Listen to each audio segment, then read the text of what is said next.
Bismillahirrahmanirrahim. Assalamualaikum warahmatullahi wabarakatuh. Apa kabar hari ini? Alhamdulillah, semoga Allah senantiasa memberikan kita kesehatan serta perlindungannya kepada kita semua, dan semoga COVID-19 ini segera berakhir dari bumi kita. Dan alhamdulillah, insya Allah 2 hari lagi kita akan sampai pada bulan suci Ramadan. Semoga Allah senantiasa memberikan kita kesehatan serta kelancaran dalam menjalankan segala aktivitas kita, dan semoga ibadah kita diberikan kelancaran dan Allah terima segala amal ibadah kita dan Allah ampuni dosa-dosa kita. Amin amin ya rabbal alamin. Baiklah, ini merupakan pertemuan terakhir kita di Google Classroom dan sekali ini merupakan materi terakhir untuk semester kali ini, dan yang akan kita bahas pada pertemuan kali ini yaitu adalah cahaya dan alat optik. Sifat cahaya dibedakan menjadi 4. Yang pertama, cahaya merambat lurus. Yang kedua, cahaya dapat dipantulkan. Yang ketiga, cahaya dapat dibiaskan. Dan yang keempat, cahaya merupakan gelombang elektromagnetik. Apa bukti bahwa cahaya itu merambat lurus? Pernah nggak kalian nyalain lilin ketika mati listrik? Nah, pernah ya? Baik. Ketika kita menyalakan lilin di ruangan yang gelap, kita ambil sehelai kertas, kemudian kita berikan lubang pada kertas tersebut di bagian tengahnya, dan kita letakkan sejajar, kemudian kita lihat cahaya tersebut melalui lubang pada kertas yang tadi telah kita buat. Maka cahaya tersebut akan kita lihat, dan itulah cahaya pada saat itu merambat lurus dari lilin menuju mata kita melalui lubang yang ada di kertas yang tadi telah kita buat. Baik, selanjutnya cahaya dapat dipantulkan. Apa buktinya? Ini dia. Hukum pemantulan cahaya ini dikemukakan oleh Snellius. Snellius mengatakan bahwa pemantulan cahaya itu ada 2. Yang pertama, sinar datang garis normal dan sinar pantul terletak pada satu bidang datar. Dan yang kedua, besar sudut datang sama dengan besar sudut pantul. Perhatikan dari gambar yang ada di slide. Ada garis normal, itu garis putus-putus yang merupakan titik tengah antara antara sinar datang dan sinar pantul. Sinar datang disimbolkan dengan sudut I dan sinar pantul disimbolkan dengan sudut R. Dan tahu nggak kalau cahaya itu dapat dipantulkan dan hasil pemantulannya itu ada 2. Yang pertama ada pemantulan baur dan yang kedua ada pemantulan teratur. Kapan cahaya itu dikatakan atau menjadi pemantulan yang baur? Oke, saya jelaskan ya. Jadi, cahaya ini memiliki sifat yang dapat dipantulkan jika menumbuk suatu permukaan bidang. Permukaan yang terjadi dapat berupa pemantulan baur dan pemantulan teratur. Dikatakan pemantulan baur terjadi jika cahaya dipantulkan oleh bidang datar yang tidak rata. Jadi dia itu cahayanya dipantulkan oleh bidang yang tidak rata.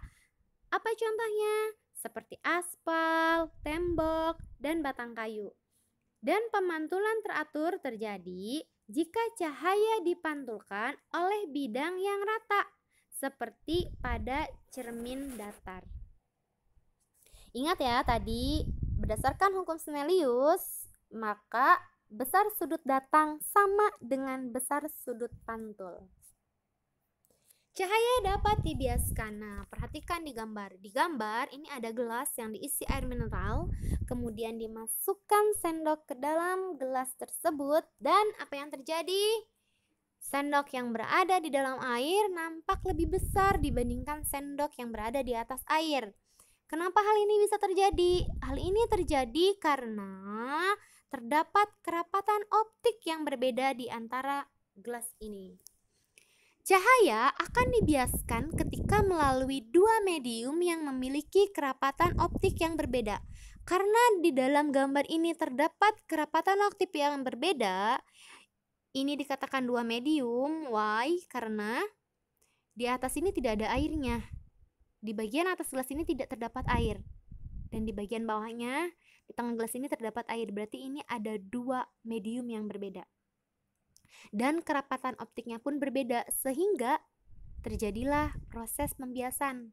Terjadi bias sehingga gambar sendok atau sendok yang berada di dalam air ini nampak lebih besar dibanding yang di atasnya.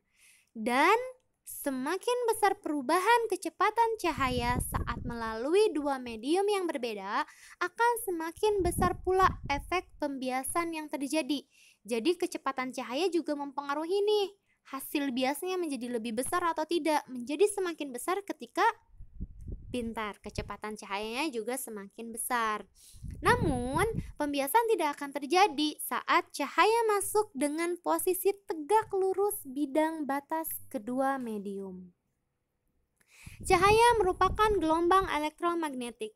Gelombang cahaya terbentuk karena adanya perubahan medan magnet dan medan listrik secara periodik, sehingga merupakan gelombang elektromagnetik. Salah satu fenomena yang dapat membuktikan bahwa cahaya itu gelombang elektromagnetik adalah saat lilin yang dinyalakan di sebuah ruangan yang gelap dan kemudian lilin tersebut dapat menerangi ruangan. Contoh lainnya yaitu adalah sinar matahari yang bisa terpancar melalui ruang angkasa tanpa medium. Dan sinar yang dapat dilihat oleh mata manusia adalah bagian yang sangat kecil dari spektrum elektromagnetik. Perhatikan pada gambar ini. Ini adalah cahaya yang dapat dilihat oleh mata manusia dengan spektrumnya 400 nanometer sampai dengan 700 nanometer. Ini merupakan cahaya tampak atau disebut juga dengan cahaya yang dapat dilihat oleh mata manusia. Warna cahaya yang dapat dilihat itu tergantung pada panjang gelombang dari gelombang cahaya yang masuk ke mata. Misal, seperti cahaya hijau yang memiliki panjang gelombang sekitar 500 nanometer. Perhatikan ya, pada gambar ini di sini ada warna hijau, ini dia berada di sekitar angka 500 nanometer. Akan dapat terlihat apabila benda-benda yang berwarna hijau menyerap semua spektrum cahaya yang memiliki panjang gelombang kurang dari 500 nanometer dan lebih dari 500 nanometer, serta hanya memantulkan spektrum cahaya yang memiliki panjang gelombang 500 meter saja. Jadi kita ketahui dengan seperti itu, maka pemantulan spektrum cahaya dengan warna yang sama saja yang akan dipantulkan oleh benda tersebut yang akan bisa kita lihat. Nah, dari proses itulah kita nanti akan bisa membedakan antara warna merah, hijau, dan kuning. Pembentukan bayangan pada cermin. Pembentukan bayangan pada cermin datar, ini sifat bayangannya pada cermin datar itu maya, tegak, dan sama besar. Titik bayangan yang dihasilkan dari perpotongan sinar-sinar pantul. Perhatikan gambarnya. Sinar datang dari berbagai sudut, kemudian dipantulkan kembali, dan ini titik-titik putus-putus ini merupakan perpanjangan sinar pantul. Kemudian semua titik ini akan berkumpul dan terbentuklah suatu bayangan. Sifatnya apa tadi? Pintar, maya, tegak, dan sama besar. Contohnya apa dalam kehidupan sehari-hari? Contohnya adalah ketika kita bercermin. Nah, itu adalah salah satu contoh dari pembentukan bayangan pada cermin datar. Pembentukan bayangan pada cermin lengkung.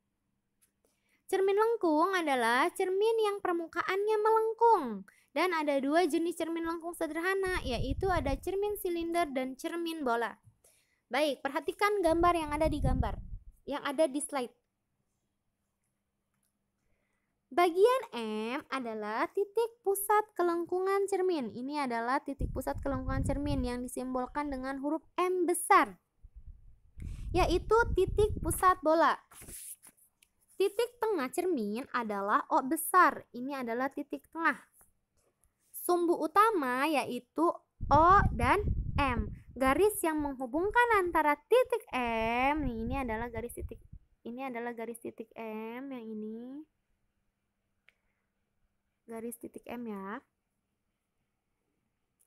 Dan O ini dihubungkan oleh sudut POM, adalah sudut buka cermin.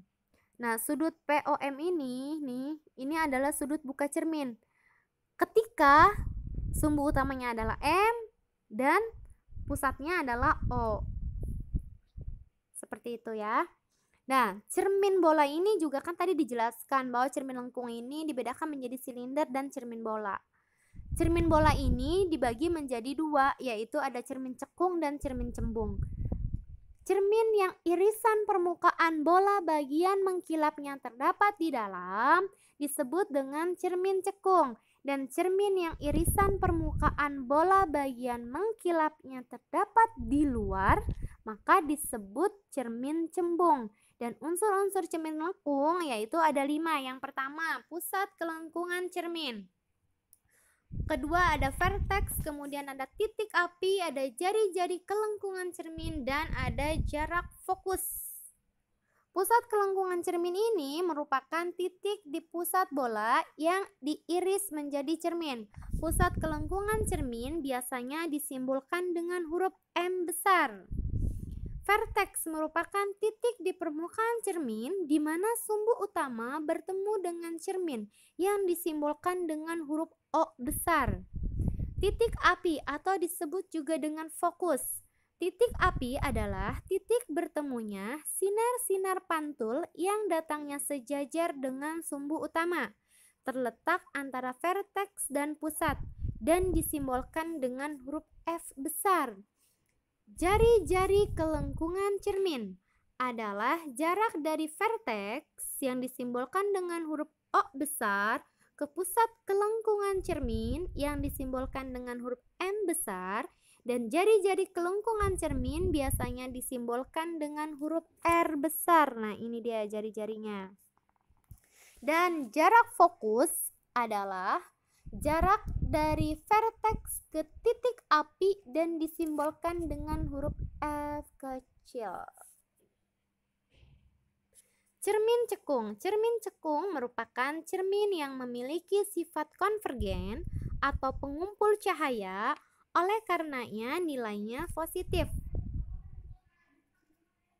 Biasanya cermin ini banyak digunakan di berbagai komponen otomotif mobil, senter, dan yang lainnya.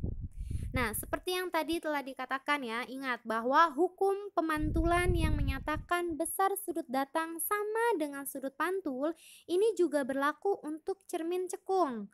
Pada cermin cekung, garis normal adalah garis yang menghubungkan titik pusat kelengkungan cermin yang disimbolkan dengan huruf M besar dengan titik jatuhnya sinar. Garis normal pada cermin lengkung ini berubah-ubah tergantung pada titik jatuhnya sinar. Jadi dia tidak bisa dikatakan selalu sama karena dia titik jatuhnya sinar ini berubah-ubah tergantung pada titik jatuhnya sinar. Oleh sebab itulah sifat cermin cekung pun berbeda-beda. Jika jarak lebih kecil dari R bersifat nyata, terbalik, dan diperkecil. Ini sifat bayangannya. Ini gambarnya yang pertama. Ini ketika bayangan, sifat bayangan ketika jarak lebih kecil dari R, maka sifat bayangannya nyata, terbalik, dan diperkecil. Untuk gambar yang kedua, ini jika benda berada di titik fokus, maka sifatnya tidak terbentuk bayangan, jadi nggak akan ada bayangan yang nampak pada cermin tersebut, atau bayangan terletak di tempat jauh tak terhingga. Dan gambar yang terakhir ini adalah gambar jika benda di antara cermin dan fokus atau titik F bersifat maya, tegak, dan diperbesar. Sinar-sinar istimewa pada cermin cekung. Sinar 3. Yang pertama, sinar datang sejajar dengan sumbu utama dipantulkan seolah-olah dari titik fokus. Yang kedua, sinar datang menuju titik fokus dipantulkan sejajar sumbu utama. Dan yang ketiga, sinar yang datang menuju titik pusat kelengkungan cermin seolah-olah dipantulkan berasal dari titik pusat kelengkungan tersebut. Dan Berdasarkan dalil Esbach, jumlah ruangan pada ruang bayangan cermin cekung itu terbagi menjadi 4. Ketika bayangan berada jauh dari ruang M, dari titik M, berarti bayangan ada di ruang 3, maka bayangan tersebut akan jatuh di antara titik F dan titik M, berarti bayangan ini nantinya akan berada di ruang 2. Dan menurut dalil Esbach ini, ruang bayangan itu R benda plus R bayangan sama dengan 5. Jadi ruang benda sama dengan ruang bayangan itu sama dengan 5. Pintar ini menurut dalil Esbach. Cermin cembung.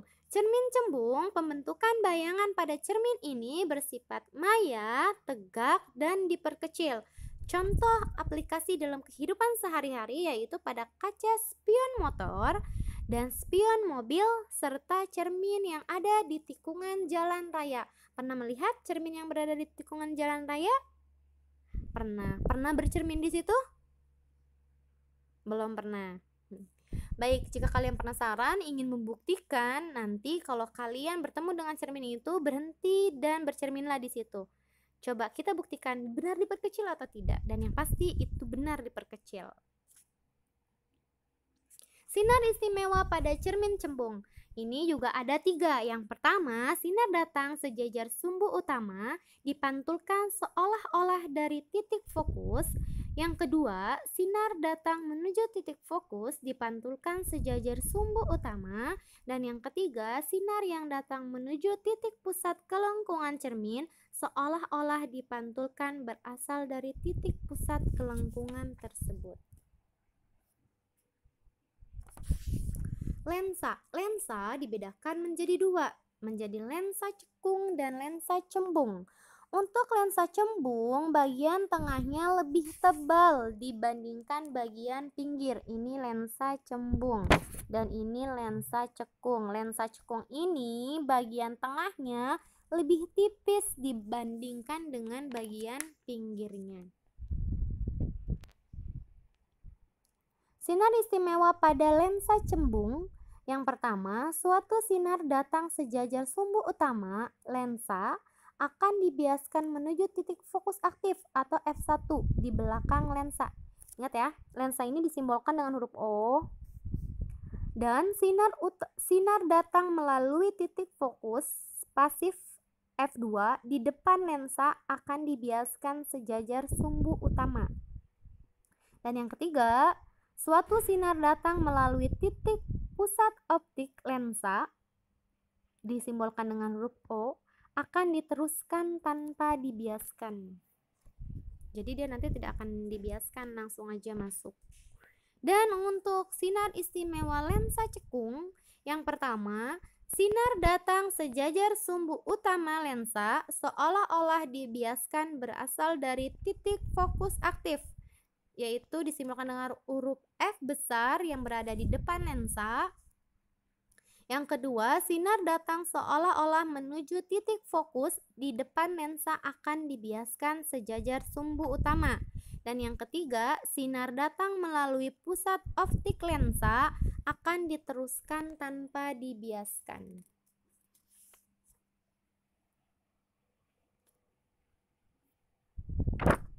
Dan untuk sifat bayangan pada lensa cembung ini itu bergantung pada posisi bendanya. Jadi sekali lagi untuk lensa cembung ini bergantung pada posisi benda. Dan pada lensa cekung, benda yang terletak di depan lensa akan selalu menghasilkan bayangan yang maya, tegak, dan diperkecil dan terletak di depan lensa. Jadi untuk lensa cekung ini, benda yang terletak di depan lensa, ingat, bendanya ketika benda ini jatuh di depan lensa, maka sifat bayangannya maya, tegak, diperkecil, dan terletak di depan lensa. Itu jika bayangannya jatuh di depan lensa. Pintar. Dan sifat bayangan pada benda oleh lensa cekung ini juga dapat ditentukan melalui dalil Esbach. seperti pada lensa cembung. Ingat dalil S-batch itu tadi, R bayangan plus R benda sama dengan 5. Bagian-bagian mata pada manusia. Perhatikan pada gambar yang ada di slide ini. Ini adalah gambar mata pada manusia. Jadi kalau misalkan kita lihat bahwa mata manusia itu oval, kemudian kecil. Nah, ini ketika kita lihat mata tersebut, ini bentuknya seperti ini, bulat dan besar. Karena yang nampak dari kita hanya bagian luarnya saja, bagian lensa, pupil, dan sklera. Baiklah, untuk bagian-bagian mata pada manusia, ini ada pupil. Perhatikan, ini pupil. Tolong diperhatikan ya bagian-bagiannya. Ustazah akan jelaskan satu persatu. Yang pertama yaitu ada kornea. Mana kornea ya? Ini, bagian paling depan. Ini adalah kornea. Mata memiliki bentuk seperti dengan diameter kurang lebih 2,5 cm. Lapisan terluar mata disebut sklera. Lapisan terluarnya disebut dengan sklera ini. Ini adalah sklera, lapisan terluar mata. Yang berbentuk putih mata. Nah, jadi yang warnanya putih nih, yang kelihatan setiap hari, yang nampak dari kita itu disebut dengan sklera. Dan bersambung dengan bagian depan yang bening yang disebut dengan kornea. Jadi kornea itu bening. Cahaya masuk ke mata melalui kornea. Lapisan kornea mata terluar bersifat kuat dan tembus cahaya. Fungsi kornea ini untuk apa? Fungsi kornea ini melindungi bagian yang sensitif yang berada di belakangnya dan membantu memfokuskan bayangan pada retina. Jadi nanti fungsinya kornea ini bantu fokusin bayangan nih di retina. Retina itu adanya di bagian belakang. Iris atau selaput pelangi. Iris. Setelah cahaya melewati kornea, selanjutnya cahaya akan menuju ke pupil. Pupil adalah bagian berwarna hitam yang merupakan jalan masuknya cahaya ke dalam mata. Ini pupil. Di sini warnanya hitam. Pupil dikelilingi oleh iris yang merupakan bagian berwarna pada mata yang terletak di belakang kornea. Jadi warna mata yang kita lihat itu sebenarnya adalah warna iris. Pintar. Terus warna pupil. Terus pupil itu yang mana, Ustazah? Coba kalian bercermin. Perhatikan mata kalian. Bagian yang putih itu semuanya itu disebut dengan sklera. Pintar. Kemudian ada lapisan tipis bening. Di depannya itu adalah kornea. Dan sekarang kita pengen lihat nih, pupil ini yang mana dan iris ini yang mana. Yang kita lihat itu adalah yang kita lihat mata nih, mata yang matanya warna coklat, matanya warna hitam, matanya warna biru. Itulah yang disebut dengan iris. Jadi iris itu, jadi warna mata yang kita lihat itu sebenarnya itu adalah iris. Dan mana Ustazah pupilnya? Tadi katanya pupilnya warna hitam. Perhatikan, kalian bercermin. Itu di iris ini ada bagian di tengahnya itu ada bulat kecil warnanya hitam. Nah, itulah pupil.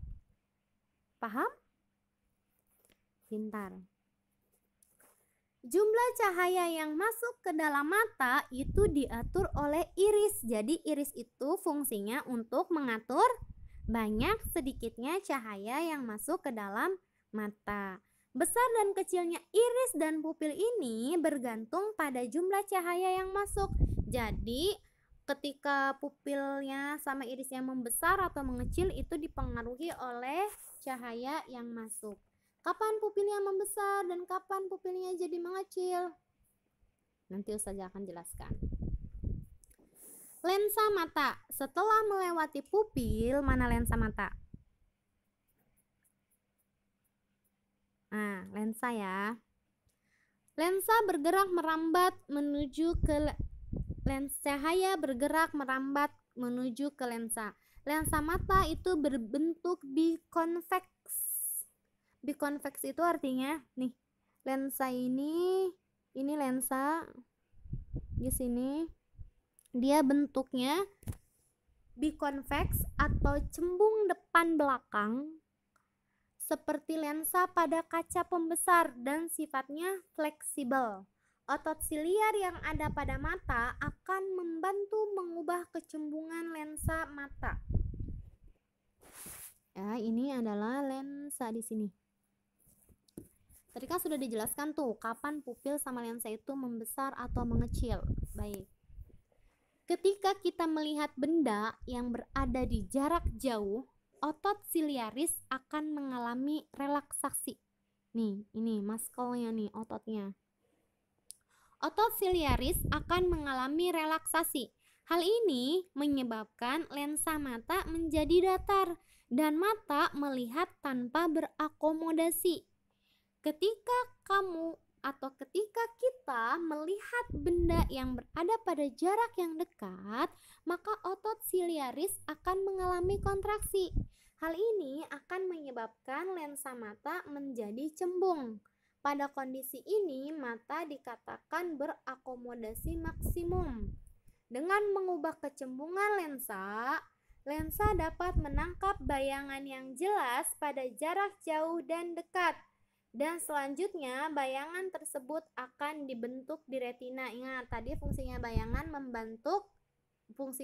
membentuk bayangan yang akan dibantu oleh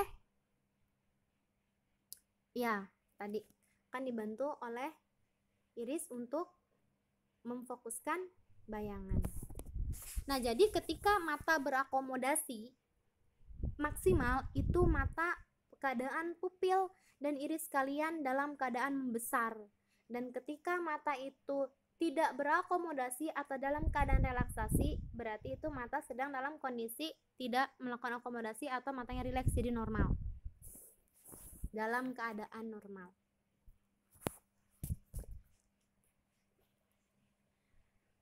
Retina. Nih, tadi retina dia fungsinya untuk menangkap bayangan. Cahaya yang melewati lensa selanjutnya akan membentuk bayangan yang kemudian ditangkap oleh retina. Retina merupakan sel yang sangat sensitif terhadap cahaya matahari atau sarana merangsang sinar atau fotoreseptor yang terletak pada bagian belakang mata. Retina ini terdiri atas dua macam sel fotoreseptor. Yang pertama ada sel batang dan yang kedua ada sel kerucut. Sel kerucut memungkinkan untuk kita melihat warna, tetapi membutuhkan cahaya yang lebih terang dibandingkan dengan sel batang, karena kalau misalkan sel batang itu dia menunjukkan respon ketika kita berada di tempat yang redup. Sel batang mampu menerima rangsang sinar tidak berwarna. Jumlahnya sekitar 125 juta. Jadi sel batang itu jumlahnya sekitar 125 juta. Dan dia mampu menangkap bayangan dengan cahaya atau sinar yang redup. Dan rangsangan sinarnya tidak berwarna, jadi gelap. Jadi ketika kita berada di tempat gelap, kita bisa melihat itu karena yaitu tadi sel batang yang dapat menerima rangsang di tempat yang redup dan dia sinarnya tidak berwarna. Jumlahnya ada berapa tadi? 125 juta. Dan untuk sel kerucut ini dia mampu menerima rangsang sinar yang kuat dan warna. Jadi ketika kita bisa melihat sesuatu yang berwarna dengan warna ini menggunakan sel kerucut yang berada di retina, dan jumlahnya ada berapa? 6,5 sampai 7 juta. Ingat, tadi retina memiliki dua macam sel fotoreseptor. Yang pertama ada sel batang, di mana sel ini mampu melihat di ruangan yang redup dan dia tidak memancarkan sinar yang berwarna. Jumlahnya ada 125 juta. Sel kerucut ini mampu menerima rangsang sinar yang kuat dan berwarna. dan dia itu jumlahnya 6,5 sampai 7 juta. Ketika sel kerucut menyerap cahaya, maka akan terjadi reaksi kimia. Reaksi kimia ini akan menghasilkan impuls saraf yang kemudian ditransmisikan ke otak oleh saraf mata. Sel batang akan menunjukkan responnya ketika berada pada tempat yang redup. Sel-sel batang mengandung pigmen yang disebut dengan rodopsin. Rodopsin adalah pigmen yang terdapat pada sel batang, yaitu senyawa antara vitamin A dan protein. Bila terkena sinar terang, rodopsin akan terurai dan terbentuk kembali menjadi rodopsin pada keadaan gelap. Jadi, pigmen sel batang ini yang tadi disebut dengan rodopsin, dia itu senyawa antara vitamin A sama protein, penggabungan tuh. Kalau misalkan ada di tempat terang, tuh rodopsinnya akan terurai, tapi nanti dia akan berkumpul lagi, akan kembali lagi ketika berada di tempat gelap. Nah, kembalinya rodopsin ini memerlukan waktu yang disebut dengan adaptasi gelap atau adaptasi rodopsin. Kayak misal gini loh, kita berada di tempat yang gelap nih, lagi tidur lampunya dimatiin. Tiba-tiba dinyalainlah tuh lampunya, jadi terang kan ruangan. Nah, disitulah ada adaptasi antara terang ke gelap tadi. Dan tadi rodopsinnya kan bersatu kemudian dia terurai, dan bersatu kembali pun itu memerlukan waktu. Pada saat itu mata sulit untuk melihat, merasakan kan ya kalau misalkan dari gelap ke terang mata kita terasa sakit dan kita sedikit kesulitan untuk melihat tuh pertama kalinya. Nah, itu karena adanya adaptasi gelap ke terang ini, itu membuat kita kesulitan untuk melihat. Oleh karena itulah kenapa alasan vitamin A itu penting untuk mata kita, karena vitamin A itu digunakan untuk mengembalikan kembali rodopsin yang tadinya terurai. Seperti itu. Jadi jangan lupa konsumsi vitaminnya harus terpenuhi. Sel kerucut mengandung pigmen iodopsin. Kalau sel kerucut, pigmennya namanya iodopsin, yaitu senyawa antara retinin dan opsin. Ada 3 macam sel kerucut yang masing-masing peka terhadap warna merah, warna biru, dan warna hijau.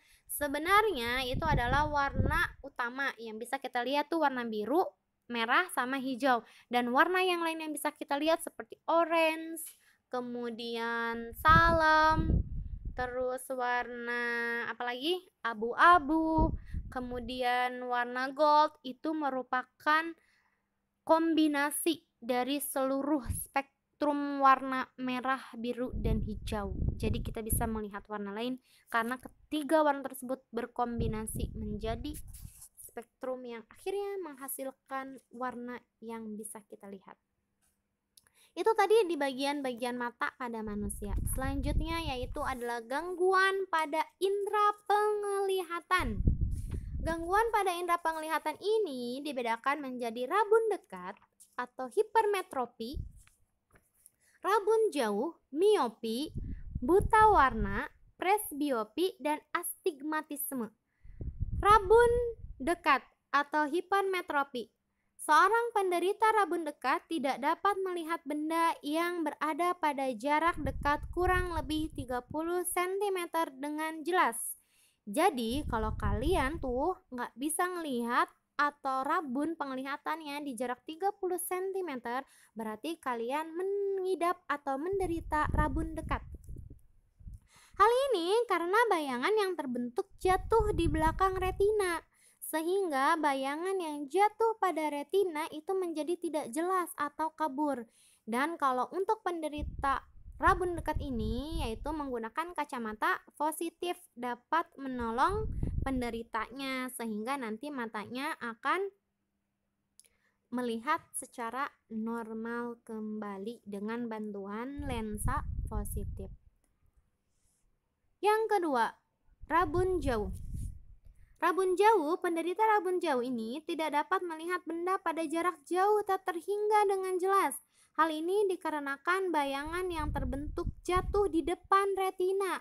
Kalau misalkan tadi hipermetropi itu bayangannya jatuh di belakang, kalau miopi ini bayangannya jatuh di depan. Kalau hipermetropi siapa biasanya pengidapnya? Betul, orang-orang yang sudah berusia lanjut. Rabun jauh atau miopi, orang tidak mampu melihat dengan jelas pada benda yang berada di jarak jauh atau jarak tak terhingga. Hal ini karena bayangannya jatuh di depan retina. Kacamatanya menggunakan kacamata negatif. Nah, biasanya ini digunakan oleh anak-anak atau orang-orang yang masih muda usia kalian. Nah, ini rabun jauh, pakai kacamatanya kacamata negatif, lensanya adalah lensa cekung. Jadi nanti dengan penggunaan kacamata negatif itu dan lensa cekung itu membuat cahaya menyebar sebelum masuk ke mata, akhirnya bisa melihat dengan jelas. Yang ketiga ada buta warna. Buta warna merupakan suatu kelainan mata yang disebabkan ketidakmampuan sel-sel kerucut mata untuk menangkap suatu warna tertentu. Penyakit ini bersifat menurun, jadi dia genetis. Buta warna, ada yang buta warna total dan ada yang buta warna sebagian. Buta warna total itu berarti dia hanya melihat warna hitam dan putih saja. Tapi kalau buta warna sebagian, dia hanya bisa melihat warna merah, hijau, atau biru.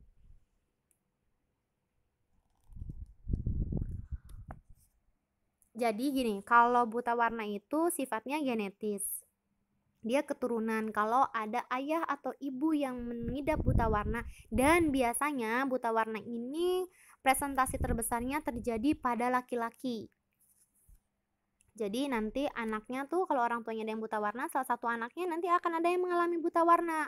Dan buta warna ini dibedakan menjadi dua, yaitu ada buta warna total di mana mata seorang itu hanya mampu melihat warna hitam dan putih, dan buta warna sebagian yaitu tidak dapat melihat warna.